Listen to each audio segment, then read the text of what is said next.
En cada acercamiento, cada vez que dos seres se unen, se aproximan, se rozan, sean dos plantas, sean dos animales, un animal y una planta, un animal y un ser humano con un ser humano, se transmite vida. Una vida descubierta hace apenas 50 años, una forma de vida diferente. Durante décadas, los físicos pretendieron que fuera materia de su estudio. Eran seres inertes, simples y meros cristales de la naturaleza. Pero no. Científicos que caracterizan la vida de lo invisible descubrieron que, en lo más profundo de una rara y simple estructura, latía vida. Pero, ¿qué clase de vida? Están en todas partes, millones y millones de seres que nos rodean e invaden, activos e inertes al mismo tiempo, escondidos en la naturaleza o latentes en nuestro propio cuerpo, saltando entre especies, evolucionando, trillando la tierra.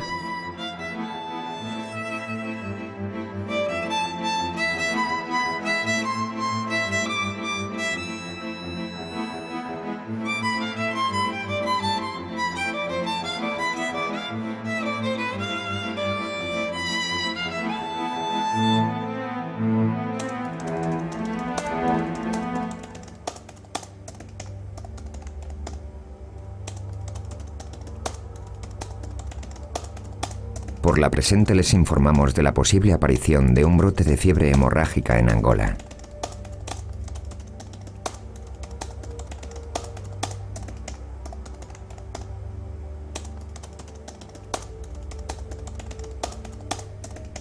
Se sospecha del virus de Marburg.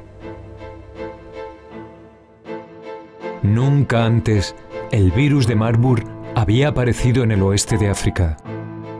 La noticia provoca una reunión urgente de epidemiólogos, virólogos, especialistas en enfermedades infecciosas.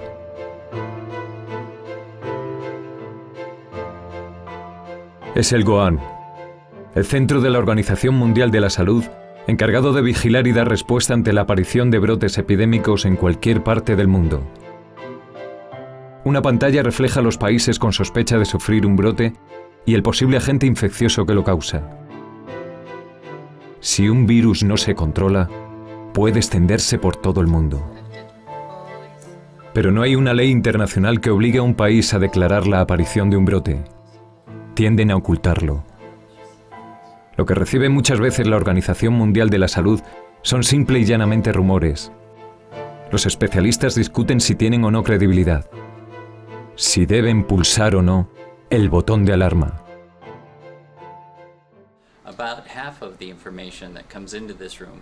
Alrededor de la mitad de la información que recibimos son rumores procedentes fundamentalmente de noticias aparecidas en la prensa, emails que nos escriben viajeros, visitantes, también los propios países desde los ministerios de salud y también procedentes de las ONGs.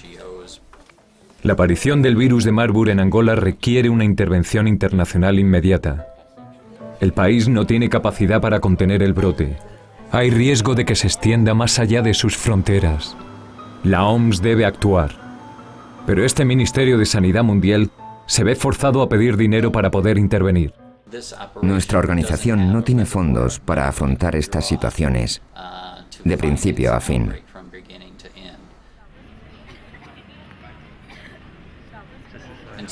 Tenemos que enviar una petición a los países donantes para conseguir recursos. Una vez sobre el terreno, hay que encontrar a todos los enfermos posibles, aislarlos para frenar los contagios y poder erradicar la extensión del virus. Pero están escondidos. Tienen miedo de los blancos que vienen vestidos tan amenazadoramente. Nadie les explica nada. Corre el rumor de que les hacen ritos, que una vez que entras en el hospital, jamás vuelves a casa. Y nadie volvía a casa. El gobierno interviene. Exige a la población, bajo amenaza de cárcel, que informe de la sospecha de enfermos entre vecinos y familiares. La ley es tan cuestionable como eficaz.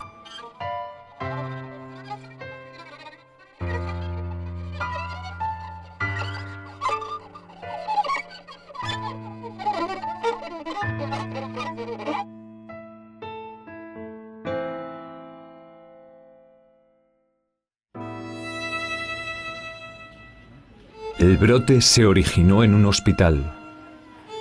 El virus se estaba transmitiendo de hijos a madres, de madres a otros hijos, hermanos, padres, vecinos, se infectaban por el simple contacto. También los médicos e enfermeras. No existe tratamiento que cure la infección por el virus de Marburg. Y en este brote, el virus se presentaba con una letalidad impresionante. El 99% de los pacientes fallecía.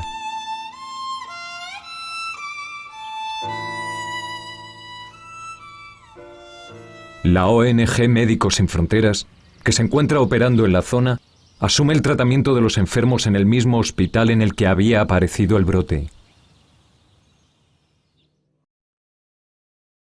El hospital era un lugar extremadamente inseguro, era el hospital en el que se habían producido la mayor parte de las contaminaciones registradas.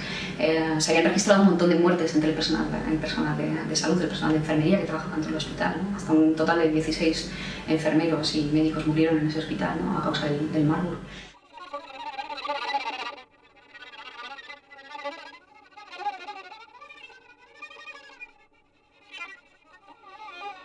La parte que nos tocó es instalar una unidad de aislamiento. Una unidad de aislamiento significa que necesitas mucho personal, necesitas un entrenamiento muy intensivo de tu personal para que interiorice un montón de rituales cuyo objetivo es prevenir la transmisión, ¿no? Son rituales que nos parecen sencillos, de lavado de manos, de cómo vestirse, de cómo desvestirse, de cómo deshacerse del material desechable, de cómo tocar o no tocar a los pacientes.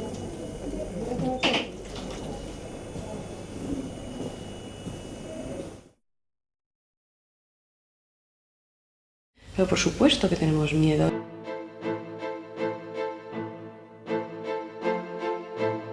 El miedo, primero, es sano. Te mantiene en un nivel de alerta y hay que mantenerlo. Y por eso solo estás 6 semanas, porque luego ya no tienes miedo y se acabó la lucecita que te avisa de que no lo estás haciendo bien.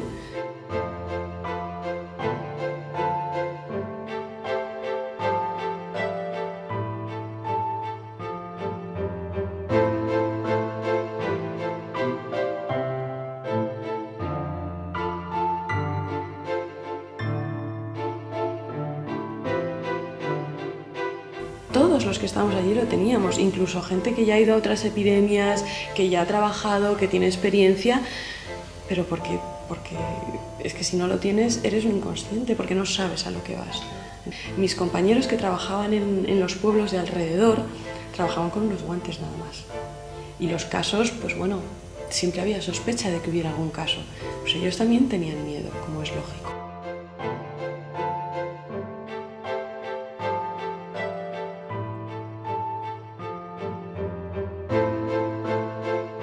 De saber cuántas manchas rojas tienes por el cuerpo, porque como es una señal de hemorragia, o sea, jamás me había para contarme cuántos lunares tenía, pero aquí, para ver si al día siguiente aparecía alguno nuevo o no, pues lo habíamos hecho todos, pero nadie lo decía para no preocupar.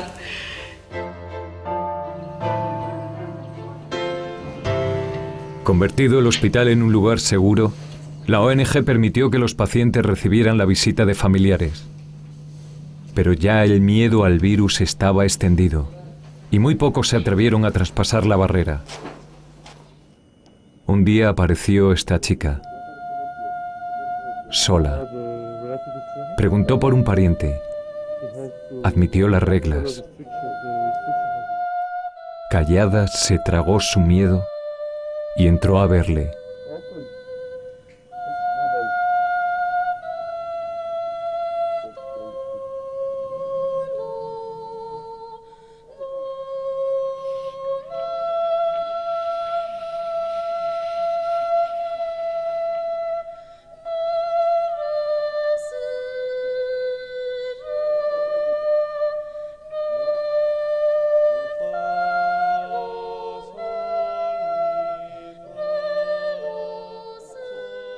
Le paralizó su dolor, el enorme dolor que provoca la fiebre hemorrágica, la inevitable entrega a la enfermedad, la desolación, la total dependencia de los demás.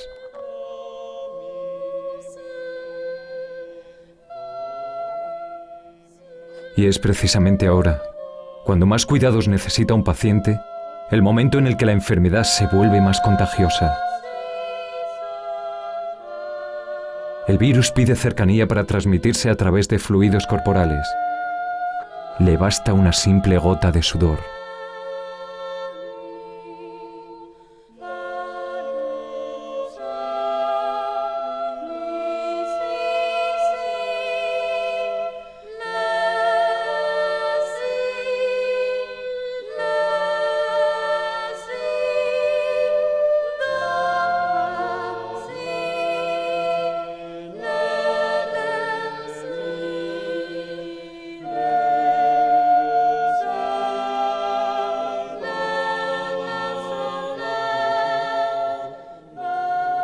El brote de Angola provocó la muerte a más de 350 personas. La mitad eran niños.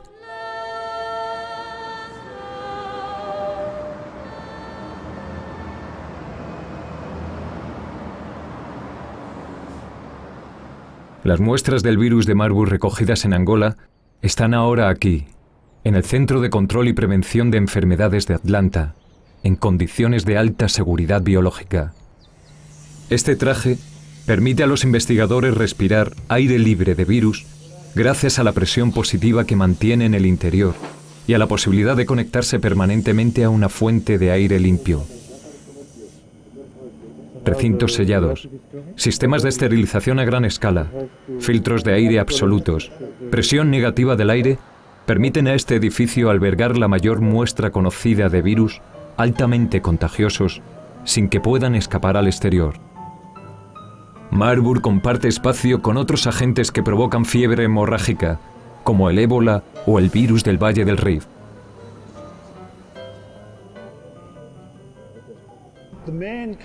Los principales tipos de virus con los que trabajamos en estas instalaciones son aquellos que son muy dañinos, generalmente asociados con altos casos de mortalidad en las personas infectadas, y también virus que infectan por aerosol y que son muy peligrosos de manipular en los laboratorios comunes.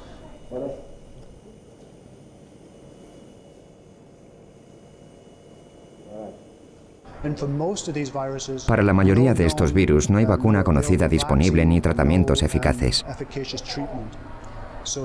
Si uno se infecta, no hay mucho que se pueda hacer para evitar que otras personas se contagien. Por estos motivos tenemos que trabajar con estos virus en este tipo de instalaciones.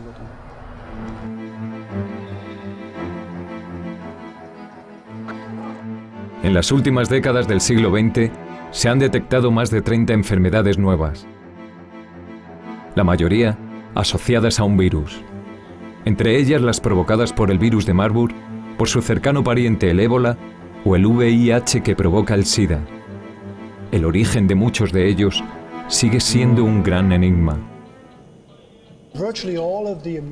Casi todas las enfermedades emergentes que estamos viendo en los últimos años son lo que llamamos zoonosis, agentes que están en un reservorio animal en la naturaleza y que saltan a la población humana provocando grandes brotes de enfermedades con alta mortalidad. Pero el gran problema que tenemos con los filovirus, los virus de ébola y Marburg, es que no sabemos cuál es el reservorio en el que se encuentran. En brotes anteriores hemos intentado hacer estudios ecológicos, recogiendo muestras de agua, insectos y animales, intentando buscar el reservorio porque, si lo conociéramos, entonces sabríamos dónde está el virus en la naturaleza, establecer recomendaciones para evitar que la gente se contagie de la fuente del virus. Pero por ahora hemos fallado completamente en esta área. Es uno de los grandes enigmas. Hemos aprendido mucho de estos virus a lo largo de los últimos 40 o 50 años, pero aún no sabemos dónde se esconden en la naturaleza. Fiebre hemorrágica, gripe, sarampión, fiebre amarilla, dengue. Todas estas enfermedades graves, a veces mortales, capaces de poner en jaque la economía de un país, de cerrar sus fronteras, están provocadas por estos diminutos seres, de formas todas diferentes, todas extrañas. Hasta hace unas décadas nadie los había visto, ni mucho menos podía imaginar cómo eran. Hasta que se tuvo una genial idea: aplicar una herramienta diseñada para la física, el microscopio electrónico, al mundo viviente de la biología. El poder de esta tecnología, de aumentar millones de veces el tamaño, permitió en los años 50 ver por vez primera unas pequeñísimas estructuras geométricas, empeñadas en repetirse de forma exacta.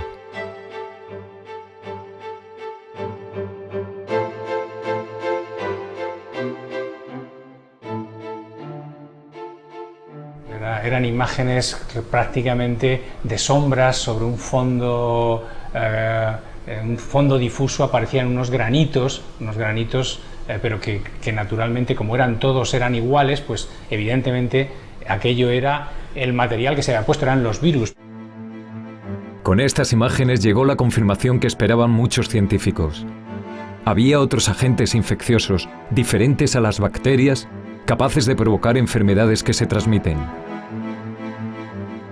Pero además, los virus eran miles de veces más pequeños, aparentemente más simples.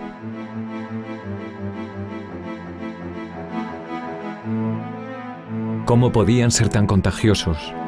¿Cómo podían multiplicarse con la mayor eficacia conocida? ¿Cómo podían provocar una enfermedad grave en apenas horas desde que infectan? Se vio que los virus estaban utilizando algo que era la simetría, que era lo que les permitía, con muy poquita información genética, construir estructuras muy complicadas, muy grandes y muy complicadas. Y precisamente aquello fue un cambio conceptual muy importante que se hizo en genética, construir unos vehículos de transferencia de la información genética que son extremadamente complejos desde el punto de vista estructural y extremadamente eficaces, como demuestra cómo nos infectan y cómo son capaces de llevar las enfermedades y provocar auténticas cataclismos, ¿no? Hoy, los datos aportados por el microscopio electrónico en combinación con complejos modelos matemáticos permiten ver imágenes bien diferentes. Así son los virus representados en 3 dimensiones.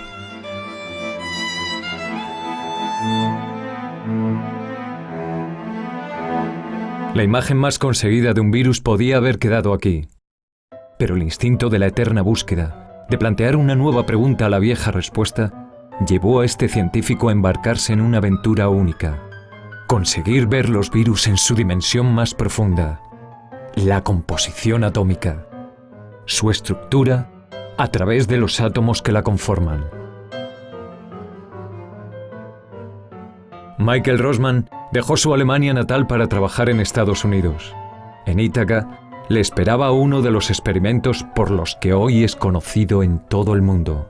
Su idea fue conseguir aplicar a los virus la compleja tecnología llamada difracción de rayos X, en la instalación en la que se aplica, el sincrotrón. Tras varios intentos, pequeños fracasos, sin perder la convicción, en la primavera de 1984, Michael Rosman obtuvo la primera imagen atómica de un virus en toda la historia.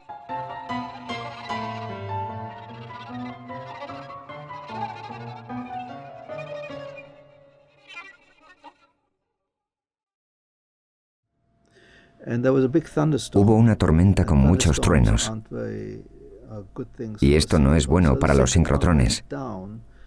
Y el sincrotrón se rompió. El instrumento que estábamos utilizando se rompió.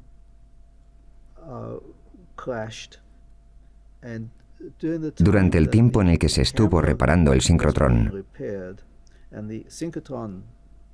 estuve pensando qué es lo que estaba mal de la tecnología previa. Y cuando el sincrotrón fue reparado, apliqué todo lo que había pensado y tomé una fotografía. En la foto más íntima, la atómica estructura de los virus, volvió a aparecer la gran estrategia que les permite ser tan eficaces: la simetría. Fue una foto fantástica.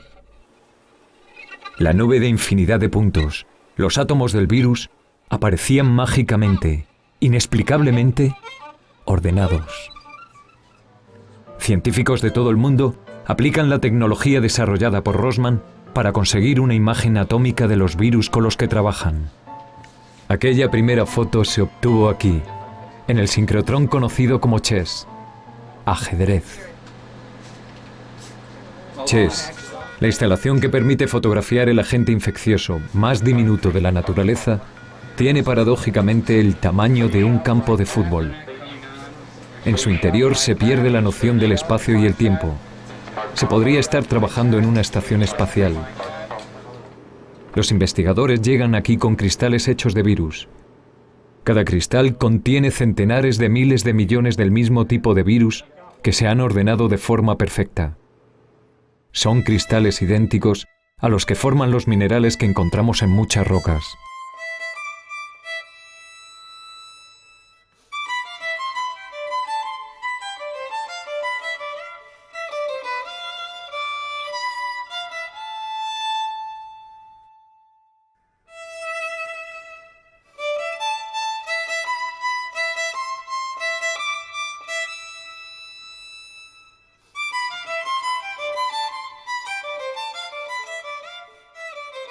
En el sincrotrón Chess, Richard Gilliland es el especialista en realizar las fotografías atómicas de los virus.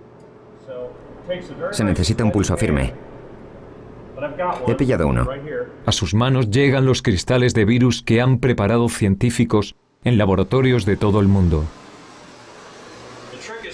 Es una corriente de gas nitrógeno muy fría que congela de forma instantánea la muestra e impide que se forme hielo. Es como un cristal.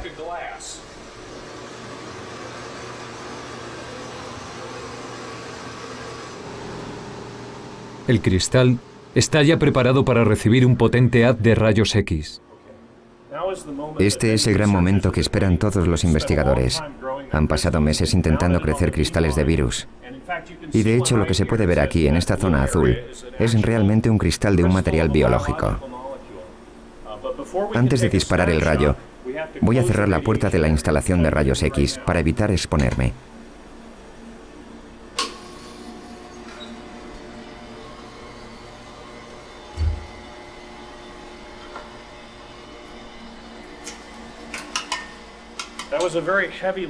Es una puerta de plomo muy pesada para protegernos del haz tan potente de rayos X que vamos a utilizar. He cerrado la puerta, sitúo la cruz encima del cristal y realizamos un disparo instantáneo. En unos pocos minutos conseguimos un patrón de puntos. A diferencia de una cámara de fotos digital en la que tienes una lente que enfoca sobre una imagen, en rayos X no tenemos lentes. En su lugar tenemos el brillo del rayo X que lo hacemos difractar sobre un objeto. Y podemos ver los puntos sobre la pantalla. Cuando el rayo X choca contra la muestra de virus, se difracta en miles de pequeños haces de rayos X. Cada haz ha producido un punto en la pantalla que recoge la imagen. Cada uno de estos puntos procede de un átomo del virus. El virus queda así retratado, átomo a átomo. Generalmente los investigadores necesitan muchos cristales. Los cristalógrafos de virus pueden traer cientos para obtener una única fotografía, que será una colección de datos única de donde poder extraer la estructura. Pero a veces somos muy afortunados. Ponemos un solo cristal, lo giramos 180 grados y está hecho.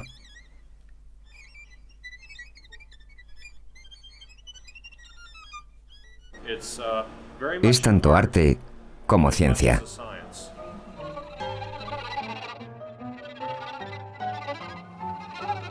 Conseguida esta imagen de puntos, lo que los científicos tienen realmente es una maraña de datos. Se requiere un análisis matemático laborioso, ordenadores, el trabajo de varias personas durante varios años para poder ser descifrada.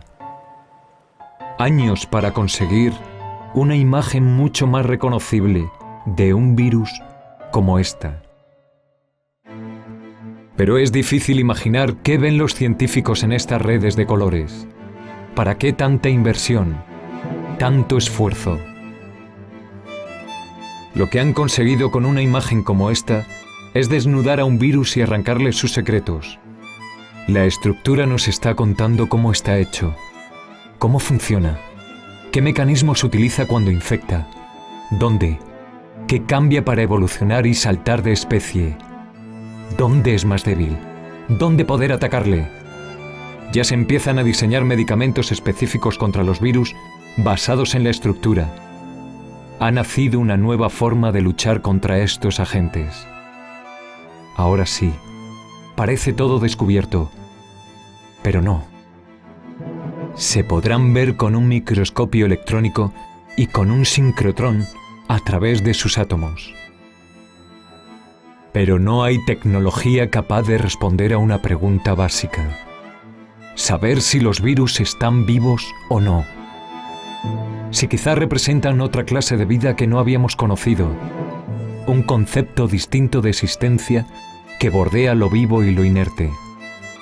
Los virus, no hay forma de entenderlo, son capaces de estar vivos y muertos a la vez. Están en todas partes, en la cresta de una ola, en el aire, sobre la hierba.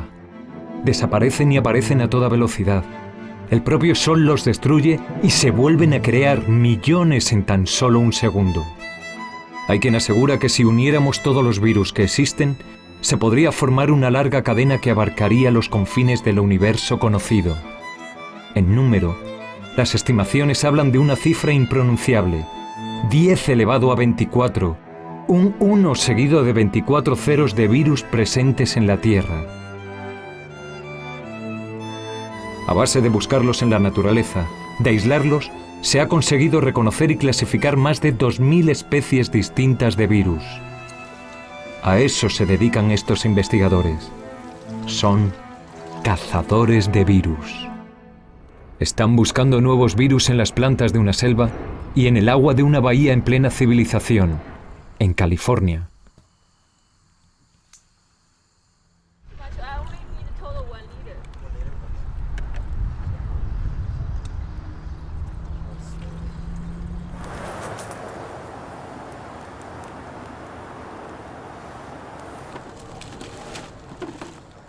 En estas muestras, los investigadores pueden encontrar una nueva especie o un virus que no esperaban en este entorno.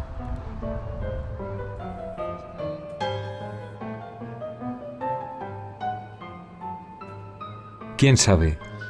Están ocultos entre otros restos. Hay que filtrar y filtrar el agua, la disolución de las hojas, hasta conseguir una muestra definitiva.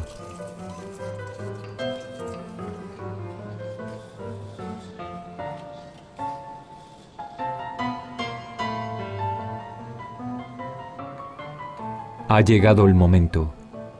Y ha vuelto a suceder. Las dos muestras de agua y plantas están repletas de virus. Hasta el momento, se han encontrado virus en todos los seres vivos que se han analizado.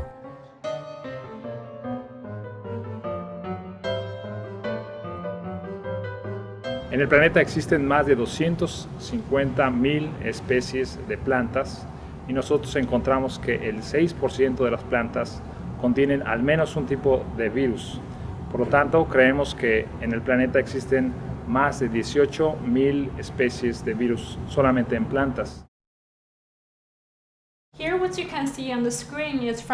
Lo que vemos en la pantalla procede de una gota de agua que hemos colectado esta mañana. ¿Puedes ver estos puntos verdes pequeños? Son virus que están en el agua. Hay millones en una simple gota. Las partículas más grandes que se ven son bacterias. También hay muchas, pero en general hay 10 veces más virus que bacterias en el agua.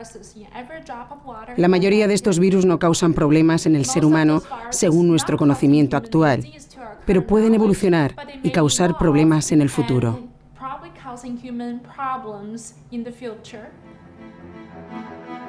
No se sabe por qué. ¿Qué mecanismo o condiciones hacen falta para que un virus que se encuentra en la naturaleza o en un animal decida evolucionar, cambiar su hábitat y saltar de una especie a otra? Pero con frecuencia, en cada nuevo salto se forma un nuevo virus y aparece una nueva enfermedad. Puede tardar siglos, o hacerlo en apenas unos años, incluso en meses. Colin Parris ha sido testigo de la velocidad a la que un virus consiguió escapar y saltar de especie.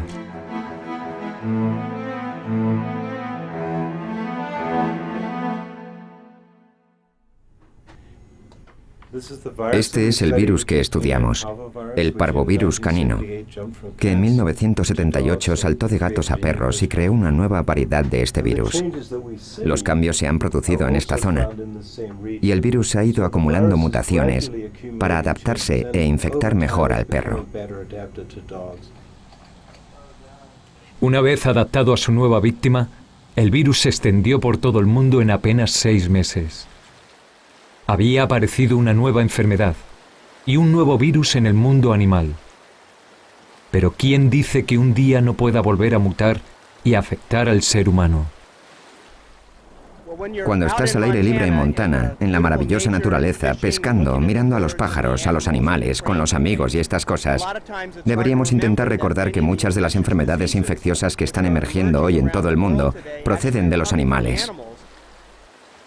Todas las enfermedades que han aparecido en los últimos 10 años están provocadas por virus. Todos virus procedentes de animales que han evolucionado, saltado de especie y ahora afectan a la población humana. Paralelamente, muchos virus confinados en una parte del planeta se han extendido por otros continentes, utilizando a los animales y a las personas como medio de transporte. Ante esta amenaza, toda la investigación relacionada con enfermedades emergentes se realiza bajo estrictas medidas de seguridad. A la cabeza de esta línea de investigación se encuentra el científico Marshall Bloom. Marshall dirige el Laboratorio de las Montañas Rocosas, un centro anclado en plena naturaleza dedicado a nuevos agentes infecciosos procedentes de los animales silvestres.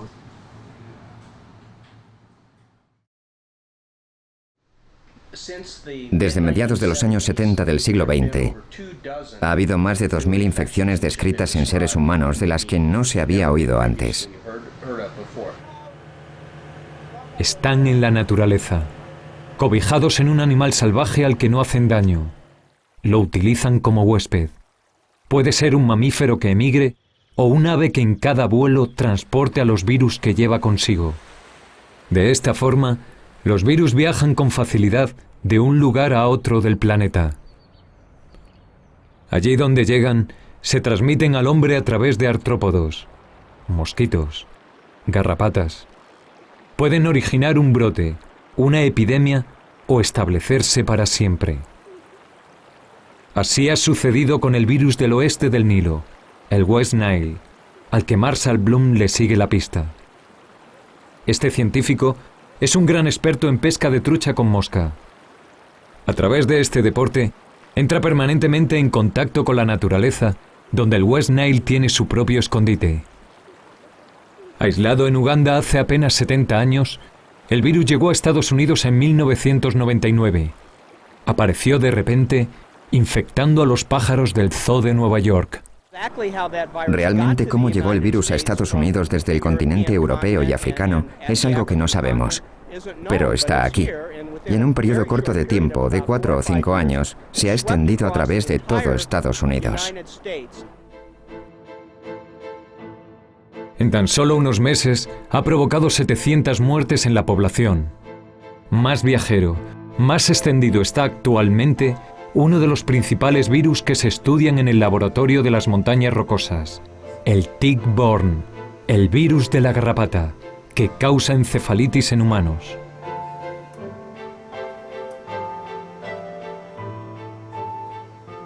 Llegó a Europa y Norteamérica. Se sospecha por culpa del cambio climático que ha provocado una nueva distribución global de las garrapatas, el vector que lo transmite.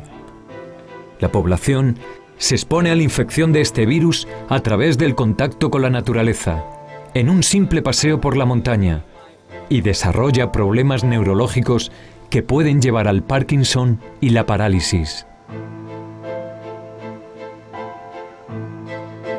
O el dengue, principal enfermedad viral transmitida por mosquitos en todo el mundo. Desde el sureste asiático, donde el virus emergió, ha pasado a infectar a las poblaciones de América, Mediterráneo oriental y oeste del Pacífico. Hoy, el virus provoca 50 millones de infecciones al año y vive de forma permanente. Es endémico en 100 países. La respuesta es sí. Los virus que emergen en la población humana procedentes de las poblaciones animales son un riesgo muy serio.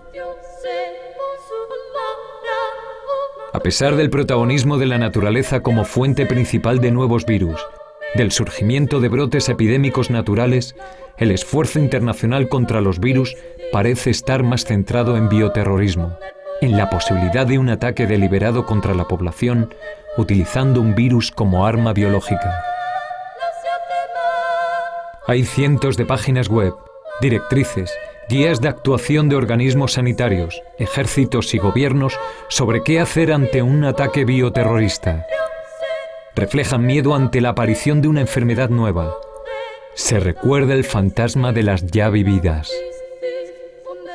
La viruela, el virus que causó, sin necesidad de mano humana alguna, las mayores pandemias de toda la historia, sigue siendo el agente infeccioso más temido.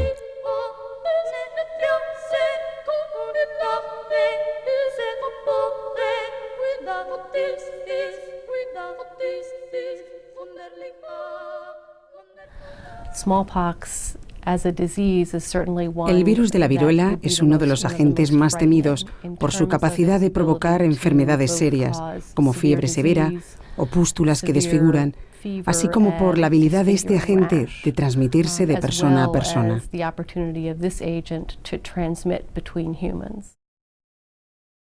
Desde que se erradicó la viruela, gracias a la aplicación mundial de una vacuna y a que el virus no tiene escondite en la naturaleza, se acordó internacionalmente que el virus permaneciera congelado en dos centros, el Centro Estatal para la Investigación en Virología en Rusia y el CDC de Atlanta, confinado en el departamento que coordina Inger.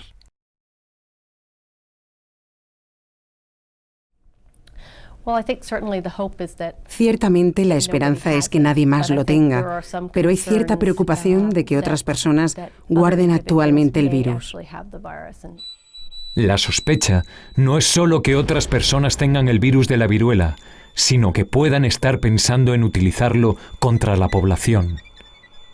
¿Teme realmente quien lo custodia que se esté preparando un ataque bioterrorista?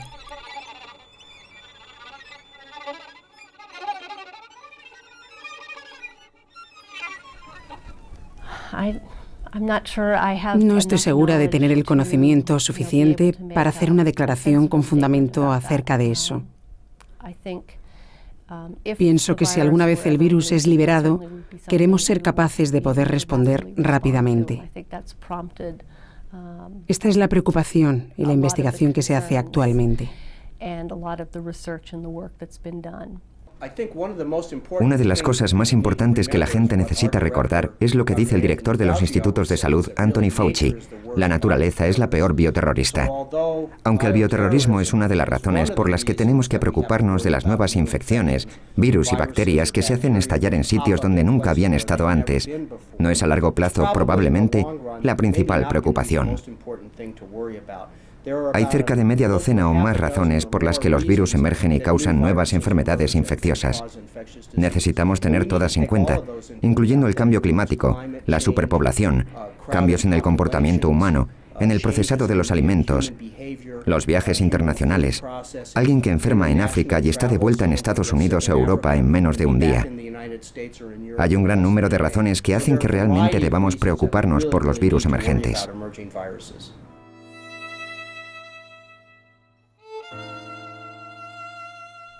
Pero aún, la política internacional no ha marcado como prioridad fortalecer la vigilancia, dar una respuesta urgente a la cada vez más detectable aparición de nuevos virus.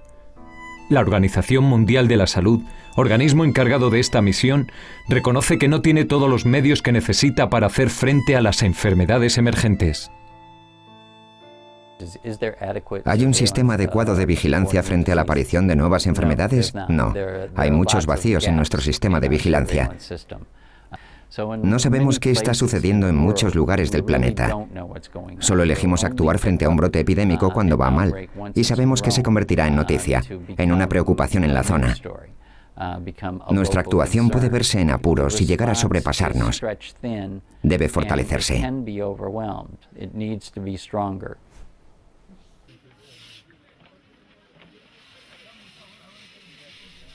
Y ante brotes como el del virus de Marburg en Angola y otros muchos, siempre que los virus emergen en países en vías de desarrollo, la OMS se ve obligada a contar con voluntarios y ONGs para poder erradicarlos. Esa es la respuesta, el apoyo internacional que reciben muchos países ante la aparición de un nuevo virus y ante la presencia constante de los ya establecidos. Como recuerda Francisco Ayala en sus clases de lógica y filosofía, el control de los virus en los países en vías de desarrollo es cuestión de la humanidad y es una cuestión urgente. Sí, claro. El proteger contra las infecciones a los países en desarrollo tiene dos propósitos. Uno de ellos, digamos, el de generosidad y compasión humana, que es proteger a personas que no tienen los medios económicos para protegerse a ellos mismos. Pero hay este otro aspecto, que estas infecciones se pueden convertir en epidemias que se extienden a través del mundo y que nos llegan a nosotros. O sea, en proteger a los países en desarrollo nos estamos protegiendo a nosotros mismos.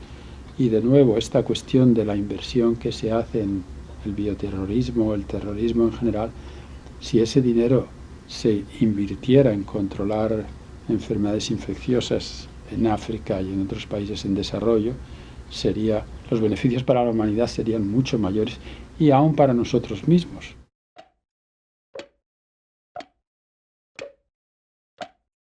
En este mismo instante hay miles de virus evolucionando. En este mismo instante hay miles de virus saltando entre especies, abriéndose camino. Puede ser en Asia o en la gran cuna de casi todos los virus, África. No hay una teoría clara, sí acercamientos que den una explicación a este fenómeno. ¿Por qué África es cuna de tantos virus?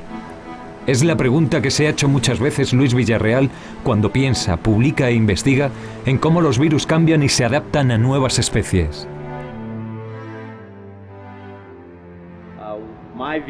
Mi opinión es que la capacidad de estos agentes para emerger en África tiene que ver con la evolución de nuestra propia especie y de las especies próximas, tales como los monos y los primates africanos. Hay 40 especies de monos africanos, cada una de las cuales lleva su particular tipo de virus, generalmente sin síntomas.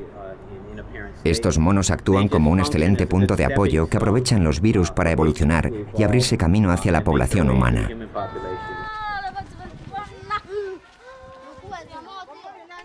Los virus llegan a esta población donde no hay agua potable y sí permanentes diarreas, malnutrición, pobres infraestructuras sanitarias, enfermedades como la malaria.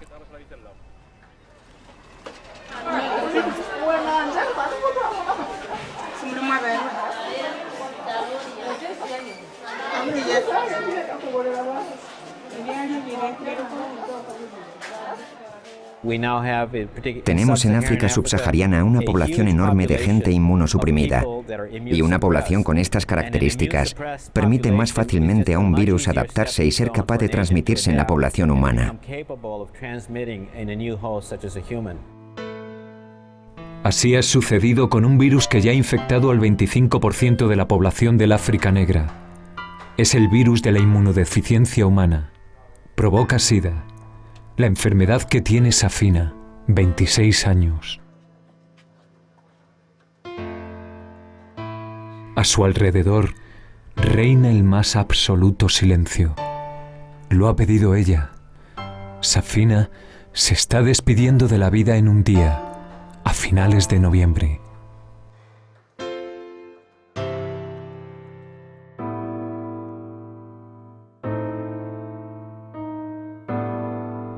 El virus de la inmunodeficiencia humana saltó del mono al ser humano, se sospecha, cerca de este inmenso lago, el Victoria, en una de las fuentes del Nilo.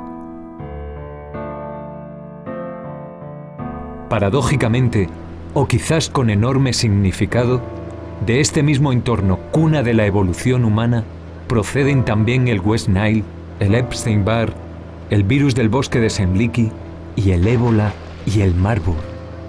y los virus de la familia Bunjaviridae, una gran diversidad de virus que producen infecciones graves, se aislaron apenas a unos kilómetros de Bundibugyo, del pueblo de la Asociación de las Viudas del SIDA. 53 mujeres a las que el empeño por sobrevivir mantiene unidas. Hoy tienen una importante reunión.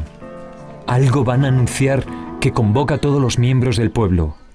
Van detrás los niños, otras mujeres, los ancianos, que aquí, en el África subsahariana, no superan los 47 años. Es la expectativa de vida que ha impuesto el virus de la inmunodeficiencia humana. Se dirigen a una pequeña habitación de apenas 6 metros cuadrados que les vale como sede. Han perdido a sus maridos, a sus hijos por culpa del SIDA. Y estas otras viudas llevan a la espalda la vida de más de 180 huérfanos. Arrastrando la timidez de quien solicita, con la imperiosa necesidad de pedir, las viudas del SIDA alzan sus carteles. Un virus nos está matando. Aquí está la madre de Safina.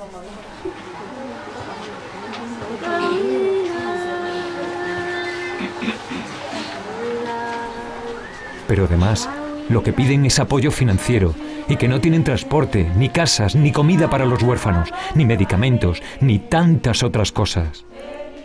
Todo por culpa de un virus. ¿Solo por culpa de un virus? ¿Solo por culpa de un virus? Hablan las viudas del SIDA. Amablemente pedimos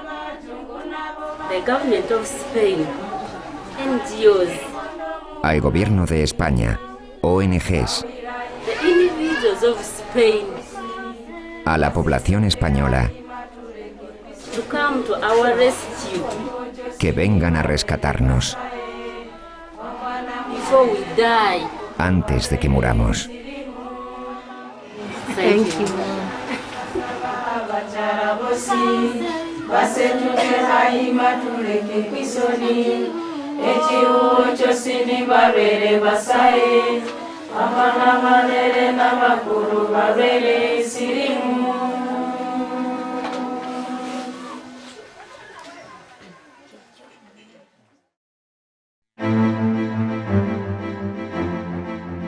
Trillando la tierra, saltando entre especies, escondidos en la naturaleza o latentes en nuestro propio cuerpo, activos e inertes al mismo tiempo.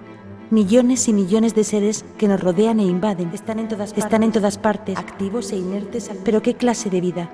Un ser humano con un ser humano, un animal y un ser humano, un animal y una planta, sean dos animales, sean dos plantas, se rozan, se aproximan. Cada vez que dos seres se unen, en cada acercamiento, se transmite vida.